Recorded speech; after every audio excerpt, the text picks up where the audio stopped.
Advantage disadvantage सारे points video में discuss करूँगी। वीडियो को ज़्यादा से ज़्यादा लाइक करेगा, शेयर करेगा, सब्सक्राइब करेगा। सबसे पहले यूडीपी का प्रोटोकॉल क्या होता है। यूडीपी प्रोटोकॉल में यूजर डाटाग्राम प्रोटोकॉल, ये connection less transport layer protocol है। इसमें हम बिना कनेक्शन स्टैब्लिश किए ही डाटा सेंड कर सकते हैं। इसमें जो पैकेट होता है उसको हम डाटाग्राम बोलते हैं और इसमें वो एक्नॉलेजमेंट का वेट नहीं करता है और एरर करेक्शन नहीं हो सकता है। डाटा डिलीवर्ड हुआ है हमारा, ये ऐसा कुछ सिक्योरिटी नहीं होता है और ऑर्डर ऑफ जो पैकेट होता है वो नहीं श्योर रहता है हमारा। तो ये सारे प्रॉब्लम्स यूडीपी प्रोटोकॉल में आते हैं। अब देखते हैं कि यूडीपी प्रोटोकॉल काम कैसे करता है। सबसे पहले देखते हैं डाटा प्रिपरेशन। डाटा प्रिपरेशन में एप्लीकेशन लेयर जो होता है वो डाटा को प्रिपेयर करता है सेंड करने के लिए। फिर है यूडीपी हेडर क्रिएशन। इसमें यूडीपी जो होता है 8 बाइट ऐड करता है हेडर को डाटा के साथ, और फिर हेडर जो है होता है वो इंक्लूड करता है सोर्स पोर्ट आइडेंटिफाई करता है सेंडर के पोर्ट को, डेस्टिनेशन पोर्ट आइडेंटिफाई करता है रिसीवर के पोर्ट को। ये प्रोसेस यूडीपी हेडर क्रिएशन में होता है। फिर पैकेट फॉर्मेशन होता है। पैकेट फॉर्मेशन में क्या होता है, यूडीपी हेडर जो होता है वो अटैच होता है डाटा के साथ, फॉर्म करता है यूडीपी डाटाग्राम। देन हमारा नेक्स्ट पॉइंट है transmission to network layer. UDP datagram जो होता है वो पास किया जाता है आईपी लेयर पे, और आईपी लेयर जो होता है वो अपना हेडर इसमें ऐड करता है, include the source and destination IP address.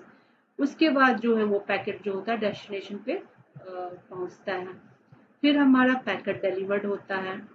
Packet delivered होने के बाद जो होता है उसमें ऑर्डर या फिर इसमें एरर करेक्शन हम वो नहीं कर सकते, और इसमें गारंटी नहीं होती कि डाटा हमारा डिलीवर्ड हुआ है या नहीं हुआ है। लॉस्ट या फिर करेक्टेड डाटा को हम रीट्रांसमिट नहीं कर सकते हैं। फिर डेस्टिनेशन पे जो होता है वो रिसीविंग एंड पे जब हमारा डाटा हमें मिल गया है तो फिर वो फॉरवर्ड किया जाता है पैकेट को UDP module based on protocol. फिर हेडर पार्सिंग में क्या होता है, जब यूडीपी मॉड्यूल जो होता है वो हमारा हेडर से जो इंफॉर्मेशन होता है जस्ट लाइक कि डेस्टिनेशन पोर्ट वो उससे एक्सट्रैक्ट करता है। फिर एप्लीकेशन प्रोसेसिंग में एप्लीकेशन लेयर जो होता है वो प्रोसेस करता है रिसीव्ड डाटा को। ये सारा प्रोसेस यूडीपी प्रोटोकॉल में होता है। अब इसके एडवांटेज देखते हैं। सबसे पहला एडवांटेज है इसकी लेटेंसी जो होती है वो काफ़ी लो होती है और हाई स्पीड होती है इसकी, जो हम इमीडिएट इसमें डाटा सेंड कर सकते हैं। और ये आइडियल होता है time sensitive application like online gaming, video conferencing और लाइव स्ट्रीमिंग में। ओवरहेड मिनिमल रहता है, और फिर जो मल्टीकास्ट या फिर ब्रॉडकास्ट होता है उसको वो सपोर्ट करता है। सिंगल ट्रांसमिशन में हम मल्टीपल रेसिपिएंट को साइमल्टेनियसली डाटा सेंड कर सकते हैं। अब इसके डिसएडवांटेज, सबसे पहले ये अनरिलायबल होता है क्योंकि ये इसमें डाटा हमारा या फिर पैकेट बोल सकते हैं वो डिलीवर्ड हुआ है इसकी गारंटी नहीं होती है, और फिर वो अराइव भी हुआ तो करेक्ट ऑर्डर में हुआ या नहीं हुआ, या फिर फ्री ऑफ एरर है कि नहीं है। फिर डाटा हमारा करप्ट हो गया या फिर लॉस्ट हो गया तो फिर उसको हम रीट्रांसमिट इस प्रोटोकॉल में नहीं कर सकते हैं। कंजेशन कंट्रोल नहीं कर सकते हैं।